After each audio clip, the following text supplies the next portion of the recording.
विद्यार्थी मित्रों, गुरुबाणी कविता के अंतर्गत हमने पहले भाग में गुरु नानक जी का परिचय तथा पहले पद का भावार्थ देखा। अब हम आगे के पदों का भावार्थ देखेंगे। अपने गुरु की महिमा स्पष्ट करते हुए नानक जी जीवन में गुरु को सर्वश्रेष्ठ स्थान देते हैं।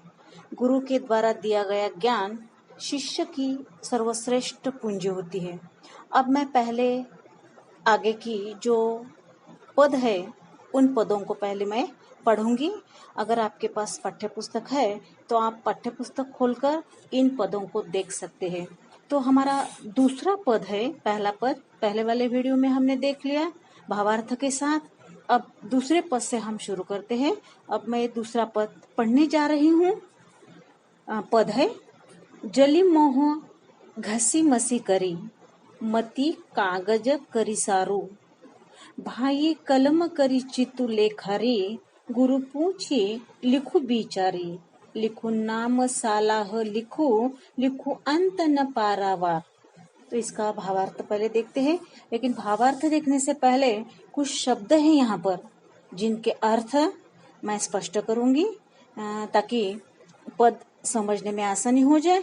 पहला शब्द है यहाँ पर जली, जली यानी जलना, मसी, मसी यानी स्याही, मति, मति यानी बुद्धि, सालाह, सालाह यानी ईश्वर, लिखूं, लिखूं यानी लिखना, और एक यहाँ पर मुहारा आया हुआ है, पारावर न रहना यानी कि सीमा न रहना, घसी, घसी यानी जलाकर। दूसरा एक शब्द आया है चितु, चितु यानी मन।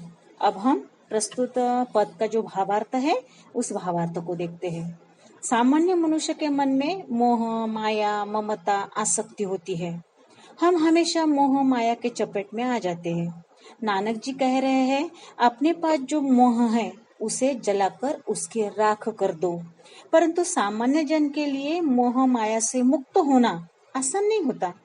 मोह का त्याग कोई बिरले यानी कि साधु संत महात्मा ही कर सकते हैं। सामान्य मनुष्य अपने गुरु के मार्गदर्शन से, अपने बुद्धि रूपी कागज पर मन रूपी कलम से नामस्मरण रूपी ईश्वर का नाम लिखेंगे तो ईश्वर की प्राप्ति हो जाएगी। हमारा उद्धार होगा जब हमारे गुरु सही मार्गदर्शन करेंगे, यानी कि गुरु सही मार्गदर्शन करते ही हैं, और जब उनका मार्गदर्शन हम लेते हैं तो ईश्वर की कृपा दृष्टि हमारे ऊपर बनी रहती है।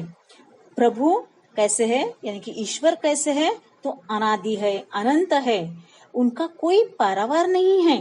निर्गुण शाखा अपने ईश्वर को किसी एक रूप में देखती नहीं है तथा किसी बंदिस्त रूप में देखती नहीं है।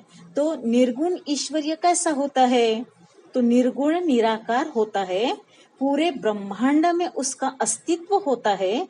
ऐसे निर्गुण निराकार ईश्वर की आराधना से मनुष्य का जीवन सार्थक बन जाता है।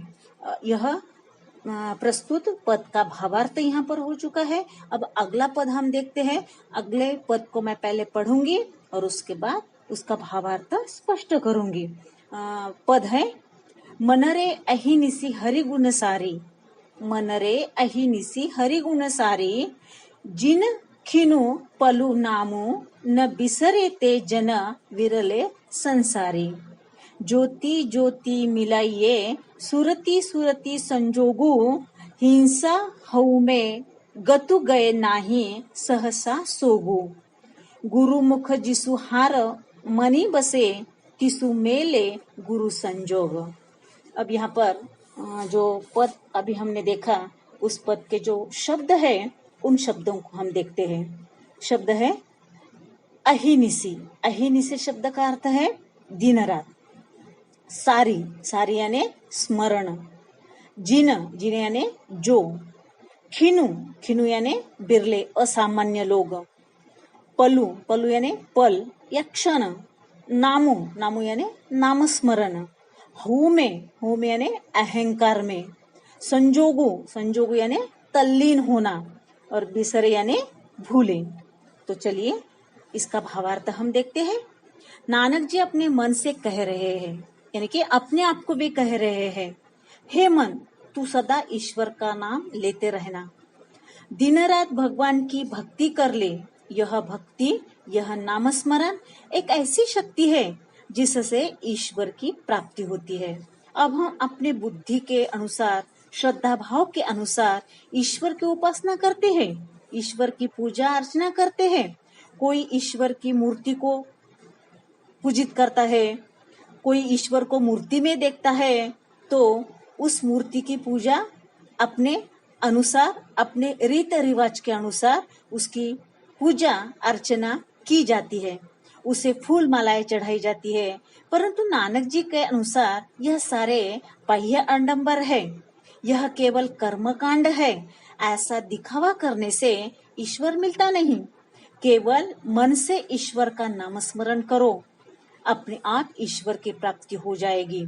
केवल नानक जी ही नहीं, हिंदी साहित्य की निर्गुण शाखा के सभी संतों ने इस कर्मकांड को, बाह्य आडंबर का कड़ा ऐसा विरोध किया है। हमारा महाराष्ट्र संतों की भूमि कहलाया जाता है। महाराष्ट्र के संतों ने भी कर्मकांड, बाह्य आडंबर का कड़ा विरोध किया। जैसे संत तुकाराम, संत नामदेव, संत कबीरदास मंदिर, मस्जिद, गिरिजा में बसे हुए ईश्वर को पूजने के बजाय मनुष्य के अंदर बसा हुआ आत्मा पहचानो, परमात्मा मिल जाएगा। यह सलाह उन्होंने दी है। अपना काम ईमानदारी से करने वाले को ईश्वर की प्राप्ति हो जाती है, ईश्वर प्राप्ति का आनंद मिलता है। हमारे नामदेव जैसे संत तो धागा और सुई में ईश्वर को देखा करते थे। तात्पर्य क्या है यहाँ पर? तो किसी कर्मकांड करने के बजाय श्रद्धा भाव से नामस्मरण करो, यह सलाह संत परंपरा हमें देती है। नानक जी भी यहाँ पर यही सलाह देते हैं। सच्चे मन से नामस्मरण करने वाले भक्त परमात्मा में एक रूप हो जाते हैं, उन्हें बाहरी जगत का एहसास होता ही नहीं। यहाँ पर हम भक्त प्रहलाद का उदाहरण देख सकते हैं। जहाँ वहाँ उसे बसा हुआ परमात्मा ही दिखाई देता था, क्योंकि वह नामस्मरण से परमात्मा में लीन हो चुका था।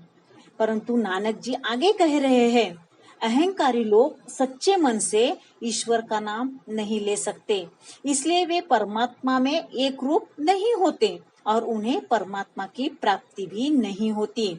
निर्गुण निराकार ईश्वर की नामस्मरण के माध्यम से ही आराधना करने वाले भक्त को परमात्मा की प्राप्ति होती है। यानी कि नामस्मरण का जो महत्व है, वह महत्व प्रस्तुत पद के माध्यम से नानक जी यहाँ पर स्पष्ट कर रहे हैं।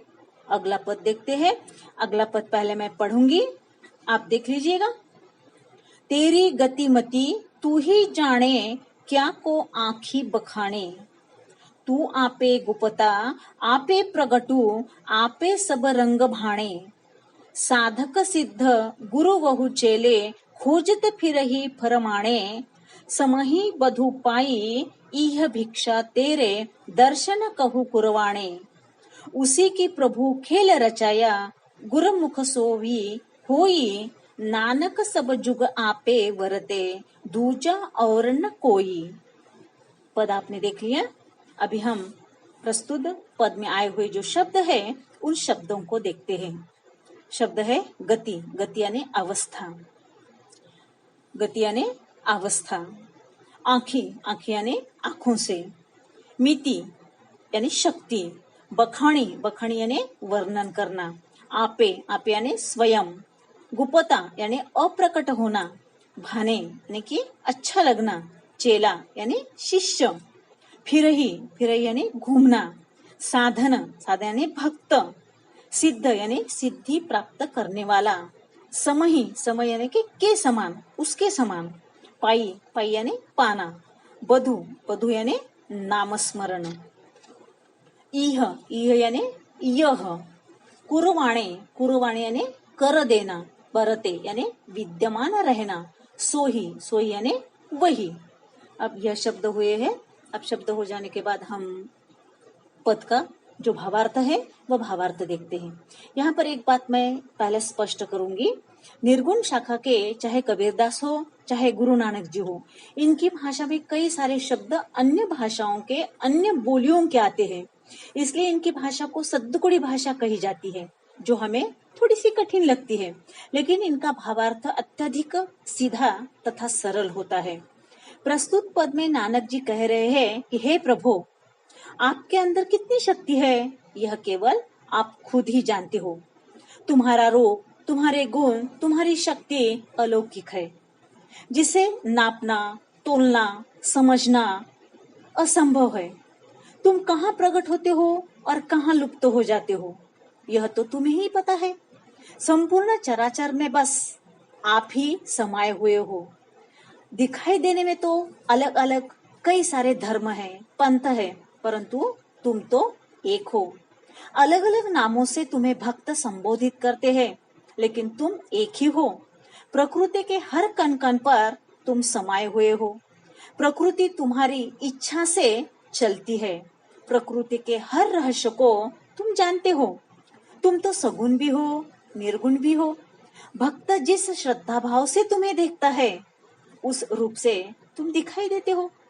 भक्त अपने अपने बुद्धि के अनुसार तुम्हें मंदिर, मस्जिद, गिरिजा में ढूंढता है, तो कई सारे भक्त इस चराचर में, ब्रह्मांड में तुम्हें ढूंढते हैं।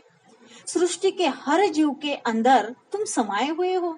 सच्चे दिल से अगर तुम्हारा नाम लिया जाए तो तुम प्रकट होते हो। ना तुम्हारा आदि है और ना ही तुम्हारा अंत।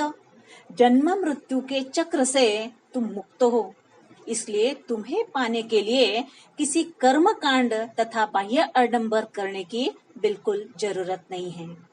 अब आगे का जो पद है, वह आगे का अंतिम पद हम देखते हैं। गगन में काल रविचंद दीपक बने। गगन में काल रविचंद दीपक बने, तारका मंडल जनक मोती। धूप मलय नील पवनु चवरू करे। सकल वनराई कुलंत ज्योति, कैसी आरती होई भव खंडना तोरी आरती। अनाहत शब्द बाजत भेरी। शब्द देख लीजिएगा। गगन, गगन यानी आकाश। मलया नील यानी मलय पर्वत से आने वाली हवा। चमरों यानी कि हवा देना, पंखा देना। भव, भव यानी यह संसार। कुलंत यानी कि कुल। ज्योति यानी जिसकी। तौरी यानी कि तुम्हारी। भेरी यानी बड़ा ऐसा ढोल। अनाहत यानी कि परमात्मा का आनंदी ध्वनि, निरंतर जो सुनाई देता है, परमात्मा का ढोल। और शब्द यानी कि शब्द। जैसे मैंने ऊपर के पदों का भावार्थ स्पष्ट करते हुए आप लोगों को यह बताया कि हमने ये देखा कि गुरु नानक जी धर्म, कर्म कांड, बाह्य आडंबर आदि का विरोध करते हैं। इस पद में वे कह रहे हैं, प्रकृति के कण कण में बसे ईश्वर की पूजा अर्चना करने की जरूरत ही नहीं है, क्योंकि भगवान की पूजा अर्चना खुद प्रकृति ही करती है। संपूर्ण आकाश रूपी मंडल की थाल में प्रकृति ने चांद, सूरज रखे हैं, जो दीपक के रूप में भगवान की आरती उतारते हैं। देखिए कितनी सुंदर कल्पना यहाँ पर की है कि भगवान की आरती कौन उतारता है? आकाश रूपी थाल है, और आकाश रूपी इस थाल में चांद, सूरज यह दीपक है, और वह चांद और सूरज रूपी दीपक से ही यह प्रकृति, यह गगन रूपी थाल भगवान की क्या करते हैं? आरती उतारते हैं। और तारका रूपी हीरे, मानिक, मोतियों से यह थाल सजाया गया है। मलय पवन से आने वाली सुगंधित हवा धूप तथा इतर का काम करती है, और भगवान को पंखे से हवा देने का काम पवन कर रहा है। अब हम देखते हैं कि हर मंदिर में भगवान को हवा देने का, पंखा देने का काम किया जाता है। यह भी भगवान की भक्ति करने का एक तरीका है। परंतु यहाँ कवि कह रहे हैं कि प्रकृति ही यह सब कुछ करती है। वनराई ने अलग अलग फूलों का इंतजाम भी किया है। जो फूल कैसे है? कई सारे रंगों के हैं, सुंदर सुंदर ऐसा गंध देने वाले हैं, और वे सारे के सारे फूल किसके लिए है? तो भगवान के लिए है। हमें भगवान को फूलों की मालाएं अर्पित करने की जरूरत ही कहाँ होती है? यहाँ पर नहीं है। हम केवल निरंतर नामस्मरण से भगवान का गीत गाएंगे, तब अपने आप परमानंद की प्राप्ति हो जाएगी। यह परमानंद यानी ईश्वर के दरबार का अनाहत ढोल है, यह अनाहत नाद है। अधिक आडंबर करने की आवश्यकता ही नहीं है। परमात्मा की सेवा के लिए सारा ब्रह्मांड तत्पर है, हमें केवल नामस्मरण करना है। इस प्रकार नानक जी अपने पदों के माध्यम से ईश्वर, भक्ति, गुरु आदि का सही सही अर्थ सरलता से स्पष्ट करते हुए मनुष्य को अच्छे कर्म करने चाहिए, अच्छे कर्मों से ही उसकी श्रेष्ठता सिद्ध होती है। यह सलाह भी प्रस्तुत पदों के माध्यम से नानक जी ने हमें दी है। इस प्रकार गुरुबाणी यह कविता हमारी यहाँ पर पूरी हो जाती है। धन्यवाद।